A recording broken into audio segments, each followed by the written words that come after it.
Hello friends, welcome to perspective classes. आज हम पढ़ेंगे परसेंटेज। परसेंटेज एक कोर टॉपिक है जो आपके हर एग्ज़ाम में, हर कॉम्पिटिटिव एग्ज़ाम में इसके ऊपर क्वेश्चन ज़रूर पूछा जाता है। ये टॉपिक डायरेक्टली इनडायरेक्टली ज़्यादातर टॉपिक्स में इस्तेमाल किया जाता है। तो चलिए देखते हैं। परसेंटेज, अगर इसको हम दो पार्ट में डिवाइड करें तो इसको लिख सकते हैं हम पर सेंट। पर को आप हिंदी में कह सकते हैं प्रति, और सेंट होता है आपका सेंचुरी यानी शतक। तो हम मान के चलते हैं कि दुनिया में हर चीज़ की वैल्यू जो है वो 100 है, और उसमें से हम एक पार्ट को लेते हैं। तो इसको हम इस प्रकार से लिख सकते हैं, 1/100 की वैल्यू होगी आपकी 1%। 1% को अगर हम दोबारा फ्रैक्शन में लिखना चाहें तो हमें कुछ नहीं करना है, परसेंटेज को हटाना है और 100 से डिवाइड कर देना है। तो फिर से परसेंटेज से आपकी फ्रैक्शन की वैल्यू आ जाएगी। अगर हमें फ्रैक्शन से परसेंटेज की वैल्यू लानी है तो क्या करना पड़ेगा, हमें फ्रैक्शन में 100 का गुणा करना पड़ेगा। तो ये 100 से ये 100 गया, और ये हो गया आपका 1%। तो इन जनरल आप ये मानिए कि अगर आपको परसेंटेज से फ्रैक्शन में लाना है तो आपको 100 से भाग देना है, और अगर फ्रैक्शन से परसेंटेज में लाना है तो 100 का गुणा देना है।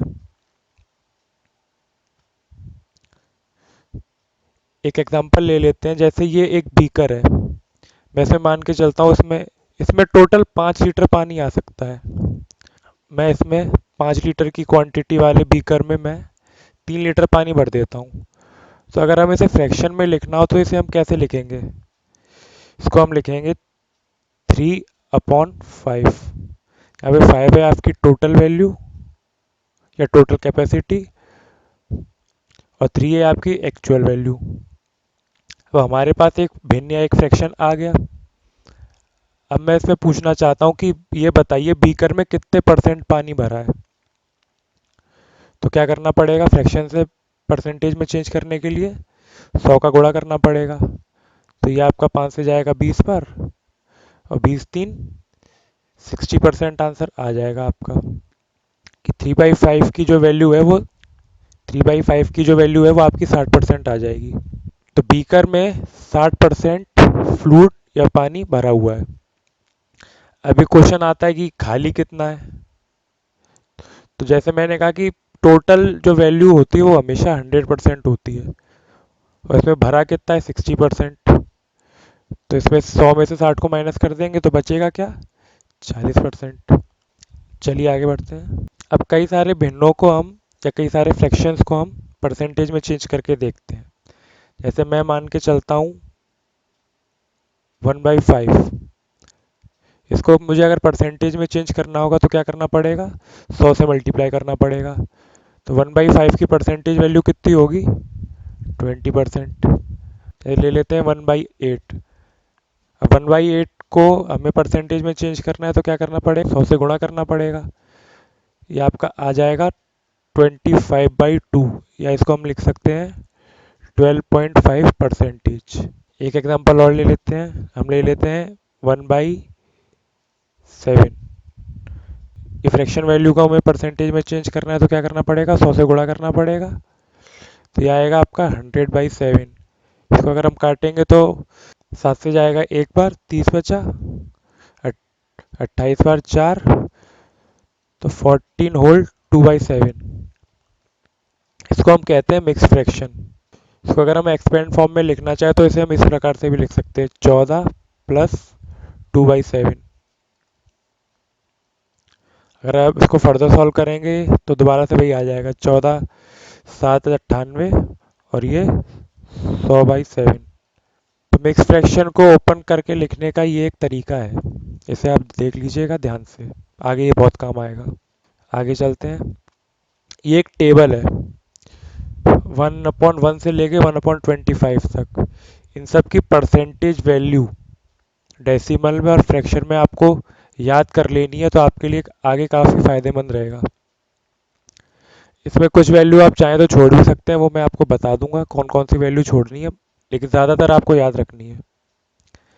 1/1।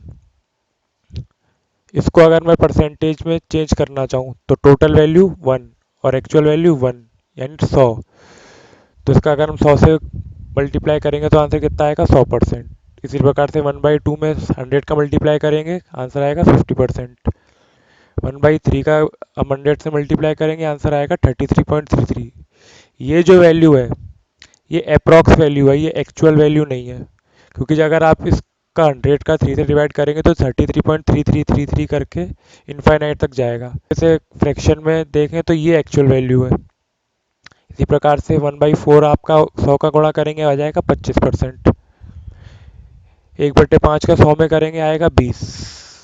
1/6 का 100 में करेंगे तो ये आएगा 16.66। अप्रॉक्स वैल्यू है, एक्चुअल वैल्यू नहीं है। इसका 1/7 का करेंगे तो 14.28 आएगा, ये भी अप्रॉक्स वैल्यू है। 1/8 का करेंगे 100 में मल्टीप्लाई तो 12.25 आएगा। 1/9 का करेंगे 100 से तो आएगा 11.11। 1/10 का करेंगे तो एक जीरो से एक जीरो गया, ये आपका 10% आ जाएगा। ये जो पूरी टेबल है इसको आप याद कर लीजिए, क्योंकि ये ही आपके आगे चल के बाकी क्वेश्चनों के लिए बेस बनाया जाएगा। यानी फ्रैक्शन से परसेंटेज और परसेंटेज से फ्रैक्शन, ये कन्वर्ट करना आपको आना चाहिए। आगे बढ़ते हैं।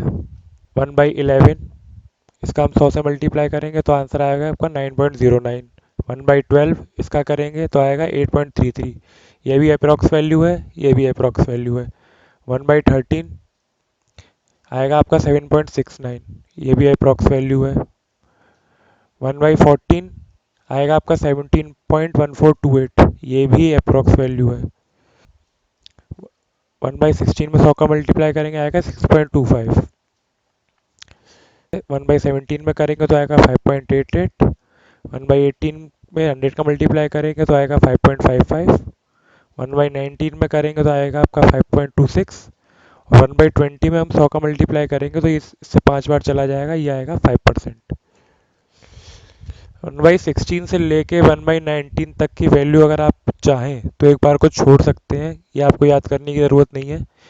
जो 5 वैल्यू हैं ये आपको ज़रूर याद रख करनी है, क्योंकि ज़्यादातर क्वेश्चनों में इन वैल्यू का इस्तेमाल होता है। उसी प्रकार से 1/16 में 100 का मल्टीप्लाई कर देंगे तो आएगा 4.74। 1/23 में करेंगे तो आएगा आपका 4.34। 1/24 में 100 का मल्टीप्लाई करेंगे तो आएगा 4.16। और 1/25 में करेंगे तो आएगा आपका 4%। इसमें भी ये तीन वैल्यू चाहे तो आप छोड़ सकते हैं, लेकिन ये दो वैल्यू के क्वेश्चन बहुत बार आते हैं तो ये दोनों तो आपको याद होनी ही चाहिए। आप चाहें तो इस टेबल का स्क्रीनशॉट ले लें जिससे आप इसको याद कर लें। इसको आप जितना जल्दी याद कर लेंगे उतना अच्छा रहेगा, क्योंकि आगे ही ये टेबल काफ़ी ज़्यादा इस्तेमाल होगी। फ्रैक्शन से परसेंटेज में चेंज करना है तो परसेंटेज में चेंज करने के लिए क्या करते हैं? 100 का मल्टीप्लाई करते हैं, आएगा 25%। ये जो 3/4 है इसको अगर हम देखें तो 1/4 इंटू 3 नहीं कह सकते हैं इसे। अब हमें 1/4 की वैल्यू हमें पता है कि अगर 25% होती है तो 25% का 3 में गुणा करेंगे तो आंसर क्या आएगा? 75। इस तरीके से 1/5 को ले लेते हैं, 1/5 में 100 का मल्टीप्लाई करेंगे क्या आएगा? 20%। 3/5 में 100 का मल्टीप्लाई करेंगे तो ये इससे जाएगा 20 बार, और 20×3 60। 1/7 इसकी वैल्यू हमने आपको बताई थी, क्या होती है? 14.28। इसी तरीके से 4/7 का करेंगे तो क्या होगा? 14.28 में 4 का मल्टीप्लाई हो जाएगा। अब 14 का अगर हम 4 में मल्टीप्लाई करते हैं तो क्या आता है? 56। और 0.28 का अगर हम करके देखेंगे तो क्या आएगा? 1.14। तो टोटल आपका क्या आंसर बनेगा इससे? 56.14 परसेंटेज। ये तो आपका डेसिमल में आंसर है। अब इसे चाहे तो आप परसेंटेज में भी फ्रैक्शन में भी लिख सकते हैं। जैसे 14 2/7, ये होती है आपकी 1/7 की परसेंटेज वैल्यू। अब 4/7 है तो हम क्या करेंगे? 4 का गुणा कर देंगे इसमें। इसको मैंने आपको पहले बताया था, इसको किस प्रकार से इस प्रकार से लिख सकते हैं। इसमें क्या करना है, 4 का मल्टीप्लाई करना है। तो क्या होगा, ये आएगा आपका 56 प्लस 8/7। अब ये एक तरीके का इम्प्रॉपर फ्रैक्शन है, इसको प्रॉपर फ्रैक्शन में लाने के लिए इसका न्यूमरेटर जो है वो डिनोमिनेटर से बड़ा नहीं होना चाहिए। तो क्या आएगा ये 56 प्लस 1/7। इसी प्रकार से आप इसका भी निकाल सकते हैं। 5/6 की परसेंटेज वैल्यू क्या होगी, फ्रैक्शन में होगी 83 होल 1/3 परसेंटेज, डेसिमल में होगी 83.33 परसेंटेज। 7/9 को परसेंटेज में चेंज करने के लिए हमें क्या करना पड़ेगा, 100 से मल्टीप्लाई करना पड़ेगा। अब मुझे पता है 1/9 की परसेंटेज वैल्यू क्या होती है डेसिमल में, 1.11, और फ्रैक्शन में क्या होती है 1 होल 1/9। अब इसमें हम 7 का गुणा कर देते हैं तो क्या आएगा आपका 77.77, और इसमें अगर हम 7 का मल्टीप्लाई करेंगे तो क्या आएगा 77 होल 7/9। ये आपका, यही आपके आंसर है यहाँ पे। ये सारी टेबल्स में आपके मैं नोट्स में डाल दूंगा, नहीं तो चाहे तो आप इसके स्क्रीनशॉट भी ले सकते हैं। आगे देखते हैं 5/11। 5/11 में हम 100 का मल्टीप्लाई करेंगे तो 1/11 की वैल्यू क्या होती है, 1/11 की वैल्यू होती है 9.09। अब इसमें क्या हुआ है, 5 का मल्टीप्लाई किया है 45.45, और डेसिमल में लिखना चाहें तो ये आंसर है, और फ्रैक्शन में लिखना चाहें तो क्या आएगा 45 होल 5/11। इसी तरीके से 3/8 का आंसर आएगा 37 होल 1/2 या 37.5।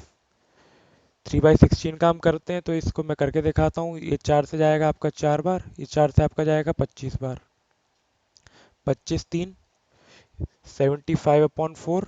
इसको हम फ्रैक्शन में लिखेंगे तो होगा 18 होल 3/4, और अगर जो है ना डेसिमल में लिखना चाहे तो होगा 18.75।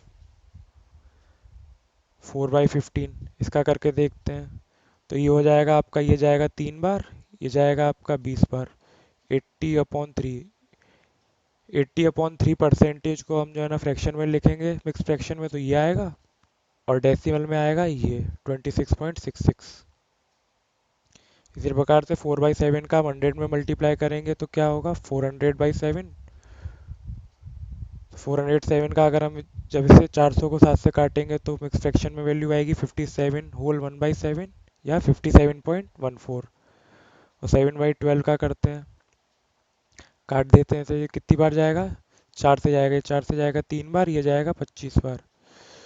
तो ये होगा आपका 175/3, 175/3। तो इसको फर्दर हम काटेंगे तो आएगा आपका 58 होल 1/3 या फिर 58.33 परसेंटेज। पीछे जो हमने क्वेश्चन या एग्जांपल किए उसमें एक खास बात थी कि उसके जो न्यूमरेटर थे वो डिनोमिनेटर से छोटे थे, लेकिन इसमें क्या है, इसके जो न्यूमरेटर है वो डिनोमिनेटर से बड़े हैं। तो जो परसेंटेज है, अगर मैं कहता हूँ 1/1, अगर आपका 100% है तो 2/1 आपका क्या हो जाएगा, 100 में 2 का मल्टीप्लाई करेंगे 200%। तो ये चीज़ बताती है कि परसेंटेज 100 तक ही सीमित नहीं है, वो आगे भी जा सकती है। अब 13/7 को अगर हम फर्दर सॉल्व करेंगे तो क्या आएगा, यह आएगा आपका 1/6/7। इसको हम इस प्रकार से भी लिख सकते हैं। अब 1 की वैल्यू हमें, 1 की परसेंटेज वैल्यू हमें पता है, 1 की परसेंटेज वैल्यू क्या होती है 100, और 1/7 की 14 होल 2/7। अब इसमें क्या करेंगे हम, इसमें हम 6 का मल्टीप्लाई और कर देते हैं तो 14 सिक्सटा आपका क्या होता है, 14 सिक्सटा होता है आपका 84, और 2/7 में अगर करेंगे हम तो ये आ जाएगा आपका 12/7। फर्दर हमें क्या करना है, न्यूमरेटर को सॉल्व करना है, तो ये हो जाएगा आपका होल 85 होल 5/7। अब हम 100 को और 85 होल 5/7 को जोड़ दें तो क्या आएगा आंसर, ये आएगा आपका 185 होल 5/7, या पॉइंट में लिखना चाहें तो 185.71 परसेंटेज। इसी प्रकार से नेक्स्ट एग्जांपल करते हैं 35/6, इसको हम क्या लिख सकते हैं 5 + 5/6। 5 की वैल्यू क्या होगी 500 और 5/6 की वैल्यू क्या होगी 83.33। तो इसको फर्दर सॉल्व करके आपका आंसर 583.33 आ जाएगा। ये हो जाएगा आपका 3 + 2/9। 1/9 की वैल्यू होती है आपकी 11.11। तो 2 से मल्टीप्लाई करेंगे तो क्या हो जाएगा 300 प्लस 22.22। इसको जोड़ेंगे तो आंसर आपका कुछ इस प्रकार से आ जाएगा। ये थोड़े एग्जांपल्स हैं, इसको आप खुद सॉल्व करके देखिएगा। या कोई भी परेशानी आए आपको सॉल्व करने में तो आप कमेंट में मुझे बताइएगा, मैं तो नेक्स्ट क्लास में सॉल्व करवा दूंगा। अब अभी अभी तक हमने पढ़ा था फ्रैक्शन से परसेंटेज में चेंज करना, अब हम देखेंगे परसेंटेज से फ्रैक्शन में चेंज करना। जैसे हमें ये दिया गया है 142/6/7। इसको हम दो हिस्सों में तोड़ लेते हैं 100 + 42/6/7। अब 100 की जो फ्रैक्शन वैल्यू होती है वो होती है 1, और 6/7, अब मुझे यहाँ पे 7 दिख रहा है तो या तो ये 1/7 से रिलेटेड है या ये 1/14 से रिलेटेड है, क्योंकि 7 टर्म उसी में ही आती है। तो 1/7 की जो वैल्यू होती है वो होती है आपकी 14.28। अब 42, तो मुझे ये इसमें दिख रहा है कि इसका अगर हम 3 से मल्टीप्लाई कर दें तो आंसर कुछ इसी प्रकार से आएगा 42.84। तो यानी इसको मैं कह सकता हूँ कि ये हमारा 1 + 3/7 की फॉर्म में है। अगला करते हैं, इसको हम डिवाइड करते हैं 200 प्लस 55.55। ये मुझे 11.11 से रिलेटेड दिख रहा है। अगर 11.11 में हम 5 का मल्टीप्लाई कर देंगे तो 55.55 ही आएगा। तो 2 की वैल्यू हो जाएगी आपकी 2, और ये हो जाएगा आपका 5/9। तो इन दोनों का अगर हम आपस में जोड़ देते हैं तो 18×5 = 23। 23/9 की वैल्यू है ये वाला आप करके देखिएगा। ये वाला क्वेश्चन थोड़ा इंपॉर्टेंट है, ये मैं करा देता हूँ कि ये इसको हम अगर डिवाइड करें तो क्या करेंगे 700 प्लस 31.25। 31.25 ऐसा तो कोई अभी तक हमने फ्रैक्शन देखा नहीं है जिसकी वैल्यू 31.25 हो या जिसमें मल्टीप्लाई करके ये आए। तो हम इसके पास वाली नॉन वैल्यू का हम परसेंटेज ले लेते हैं, जैसे हम 25 ले लेते हैं, 25 प्लस 6.25। इसको डिवाइड करके हम इस प्रकार से भी लिख सकते हैं। तो 700 की हो जाएगी आपकी वैल्यू 7, और 25 की वैल्यू हो जाएगी आपकी 4, और 6.25 1/16 होती है। तो क्या करेंगे हम एलसीएम ले लेते हैं। एलसीएम आ गया 16, तो यहाँ पे इसका बेस है 1, तो 7 और 16 112, 4 4 16, ऊपर 4 आएगा, यहाँ आएगा 1। तो ये वैल्यू हो जाएगी आपकी 117/16 की। तो इसको समझाने का जो है ना रीज़न ये है कि ज़रूरी नहीं कि आप परसेंटेज को दो पार्ट में डिवाइड करें। जित आप उसको अपनी सहूलियत के हिसाब से कितने भी पार्ट में इजीली डिवाइड कर सकते हैं, जिससे आप जिसकी फ्रैक्शन वैल्यू आप जानते हो या फिर इजीली निकाल सकें। ये दो क्वेश्चन आप अपने आप से कीजिएगा। x percentage of y is equal to y percentage of x। ये फॉर्मूला बहुत ज़्यादा ज़रूरी है। इससे आपके काफ़ी क्वेश्चनों काफ़ी इजीली हल हो जाएंगे, या फिर आप कई मुश्किल क्वेश्चनों को आसान बना सकते हैं इसके थ्रू। जैसे इसे मैं सॉल्व करता हूँ, x परसेंटेज हटाते हैं तो क्या करते हैं हम 100 से डिवाइड कर देते हैं। ऑफ ऑफ का मतलब होता है मल्टीप्लाई ऑफ y। तो अगर हम इसे लिखें तो क्या होगा, ये XY/100 होगा। इसी प्रकार से राइट हैंड साइड आ जाते हैं, y लिखा, परसेंटेज हटाया, 1/100 का इसमें मल्टीप्लाई किया, ऑफ का मल्टीप्लाई, x का x। तो ये हो जाएगा आपका y(x/100)। तो अगर देखा जाए तो आपका LHS इक्वल टू RHS आ गया, यानी ये इक्वेशन सेटिस्फाइड होती है। x percentage of y y percentage of x के इक्वल होता है। एग्जाम्पल के थ्रू ही आपको ज़्यादा अच्छे से समझ में आएगा, मैं भी आपको एग्जाम्पल भी कराता हूँ। जैसे फर्स्ट एग्जाम्पल देख लेते हैं। 50% ऑफ 90, 50%, 50 लिखा, परसेंटेज हटाया, 100 से डिवाइड किया, ऑफ का मल्टीप्लाई 90। ये आपका 2 टाइम्स जाएगा, ये आपका 45 टाइम्स जाएगा, तो आंसर आ गया 45। अब इसकी राइट हैंड साइड देख लेते हैं। 90 1/100 इंटू 50। ये जीरो, ये दो जीरो से ये दो जीरो गए, यह भी आपका 45 आ गया। दोनों ही सूरतों में आंसर आपका 45 ही आ रहा है, यानी जो पीछे जो फॉर्मूला बताया गया है वो एकदम सही है। एक एग्जांपल और देख लेते हैं नेक्स्ट वाला। 77% ऑफ 900, 77% ऑफ 900, 77 इंटू 100 इंटू 900, ये जीरो से दो जीरो गए, यह हो जाएगा आपका 693। आरएचएस सॉल्व कर लेते हैं। 900% ऑफ 77, ये दो जीरो से ये दो जीरो गए, ये 7 होगा। फिर से वही 77 9 जा 693। तो ये दो एग्जांपल हैं जो आपके प्रीवियस इक्वेशन को या फॉर्मूला कह सकते हैं उसको प्रूव करते हैं। तो आज के लिए केवल इतना ही। मिलते हैं नेक्स्ट क्लास में। Thank you.